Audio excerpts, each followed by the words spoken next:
Hi there VC, Steve Whitty here again. Time for another video, series 2022, episode 5, and this video is going to concentrate on some CDs that I found recently. I found quite a few and I haven't gone through them all, so I'm only showing the ones that I've been playing over the past month and a half.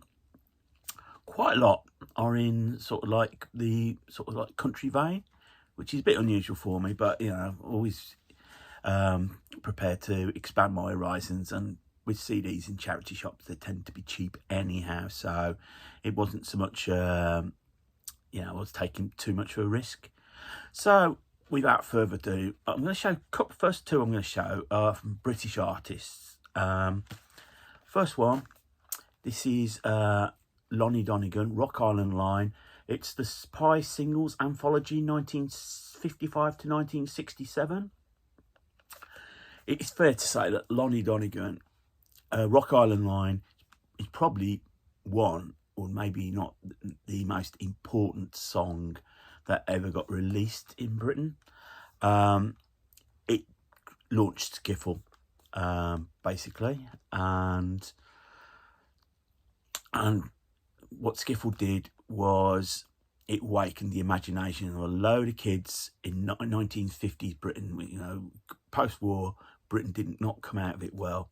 Sort of gave them a little bit of aspiration, a little bit of a dream, you know, play with their mates. Skiffle was very do-it-yourself. Probably the most expensive piece of equipment was a guitar. Everything else that formed a skiffle band, people had around in their houses at that time. Washboards, very few washing machines, automatic washing machines at that point. Thimbles, because a lot of it was very much women did it themselves, made, you know, repaired clothes or made their own clothes. Tea chest and the broom handle, they were always lying about, a bit of string, and that was your bass. And obviously, of course, you know, probably the most famous skiffle group that went on to bigger and better things was the Quarrymen. This actual comp sort of highlights what went wrong with Lonnie Donegan's career. He tried to become an all-round entertainer. His biggest song, his most successful song, is My Old Man's a Dustman, which is a bit of a comedy song. And this comp sort of sees Donegan sort of struggling between the two, being that comedy song. There's one track here he recorded with Max Miller, who's a musical entertainer of the 30s, 40s, 50s, and some quite half decent songs. But by the time, obviously, when he was already old hat when the Shadows became big. So yeah, and I think but those that do remember Lonnie Donegan, like Van Morrison, Roger Daltrey, they always say that without him, George Harrison said without Lonnie Donegan there wouldn't be no Beatles. So his place in British music is assured. Next, Joe Brown, and this is his album 56 and Taller Than You Think. He was 56 at around 1997. He's still around, Joe Brown. He was a British rock and roll from the early 60s on the Larry Palm's stable. And this is sort of like a bit of a sort of like comeback album. Once he became an all-round entertainer, like a lot did, but he did try and do sort of like a country rock band in the late 60s, early 70s.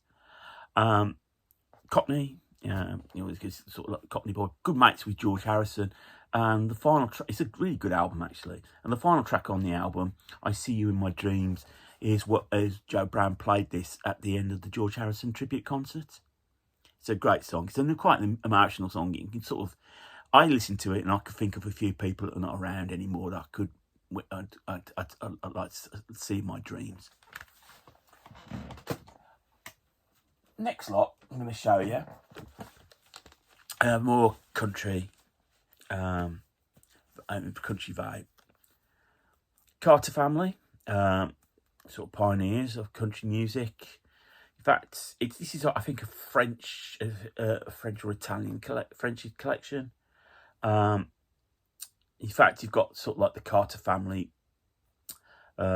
posts after the divorce. I'm not really au fait with country music. I was watching Rachel's interview with Headley, another fat man, fat bearded man talking about records, and he mentioned he's quite I think an authority on country music, and he mentions he only knows that much. Well, that's much more than I know. So Carter Family, it's sort of like a sort of like best of introduction to Carter Family. This was sealed, but like Lonnie Donegan, quite a few of these were sealed. Flats and Scruggs, sort of like introduction to them. Singer, guitarist Lester Flats, banjo player El Scruggs, ex-members of the Bill Monroe Bluegrass Boys, it says here. Again, I didn't really know anything, but I'd heard them being mentioned, so I thought I'd take a punt. Then, what can I say? This one. Found some Dolly Parton, some little like later period Dolly Parton. So this is Hungry Again from 1998.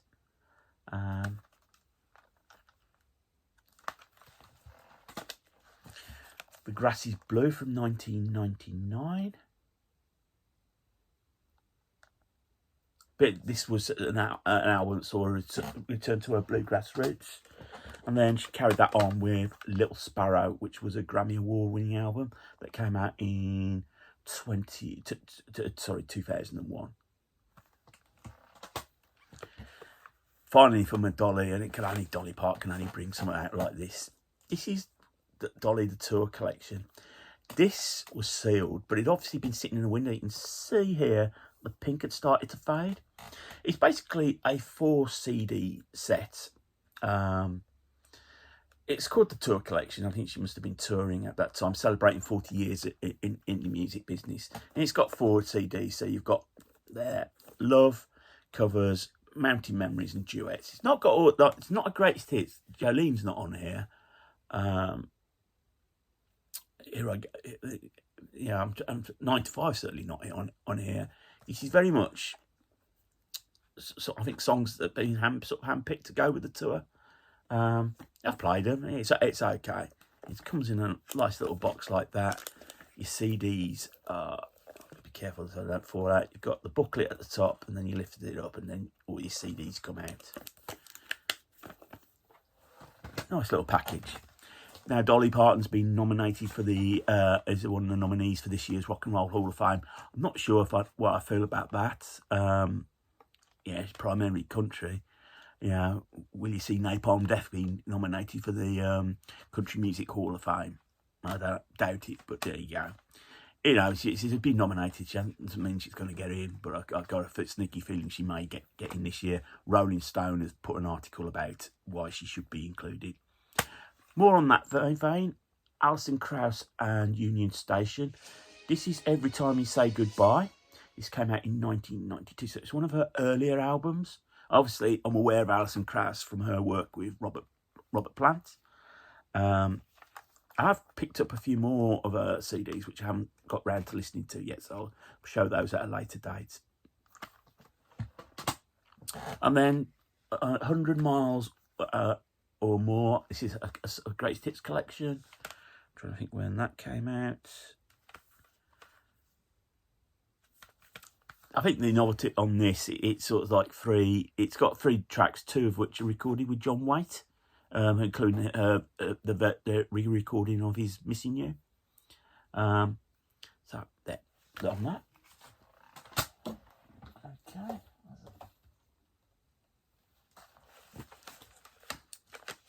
Pleased to pick this up.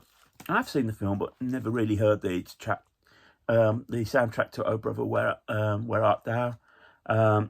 This, as I think, has been cited as sort of like really kicking a revival in traditional country bluegrass music.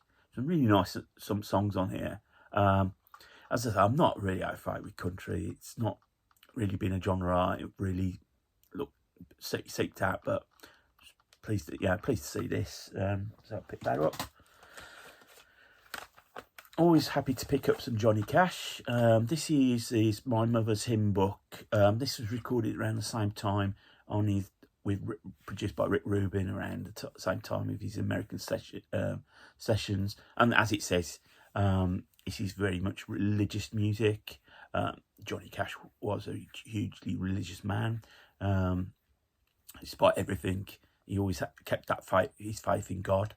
So yeah, so I was happy to pick that up.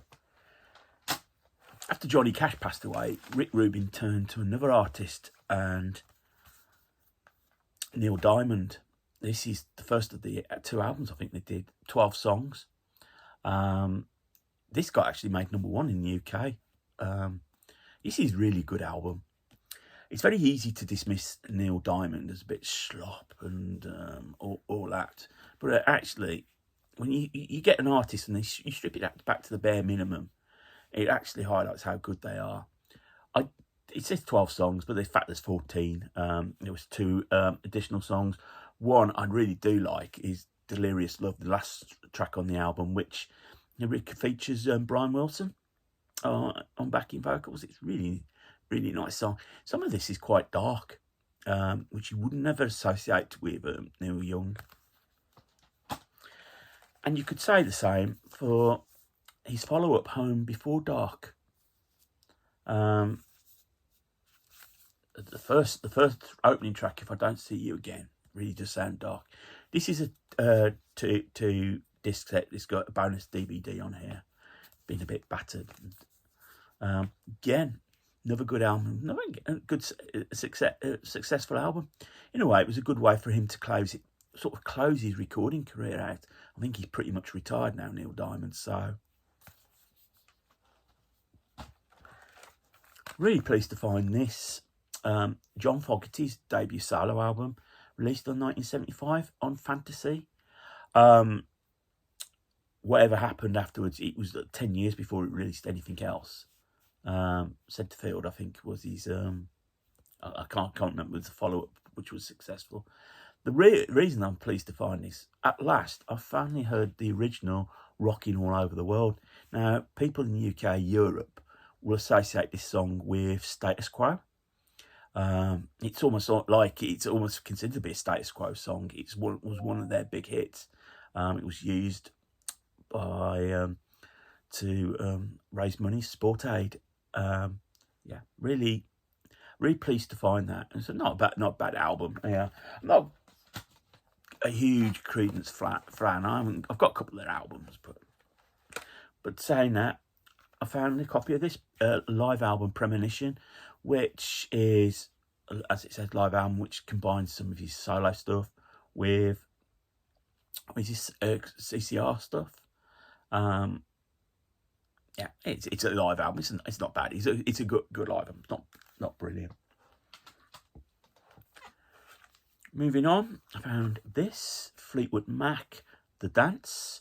This is a live album, a sort of reunion concert. It came out in 1997. In the various history of Fleetwood Mac, there have been times where they've been together, they've split up, they've been together. This is where Stevie Nicks and Lindsey Buckingham returned to the band, and yeah, it's not a bad live album. It's all right. It's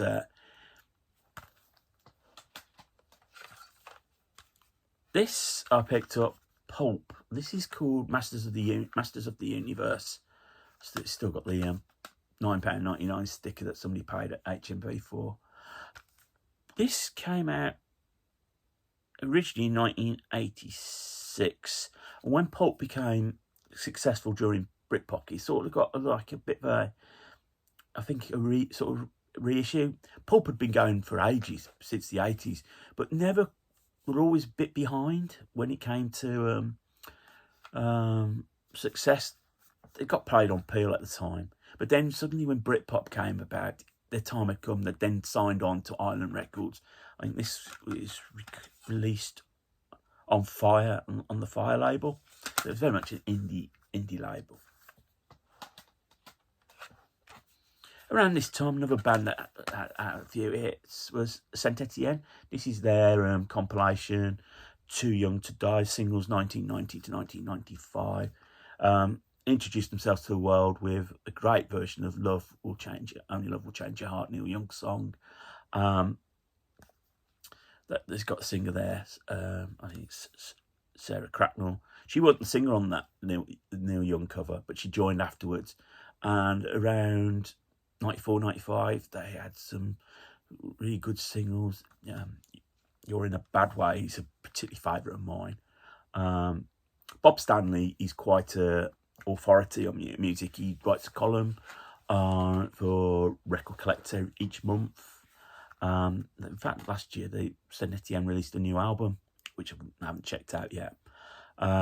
He's done, if you subscribe to the Word in Your Attic YouTube channel, he's the latest guest on that. Really good album. Really clever musicians, I think. Saint Etienne. Only a couple more to go. Found a copy of this. This is Black Sabbath Reunion.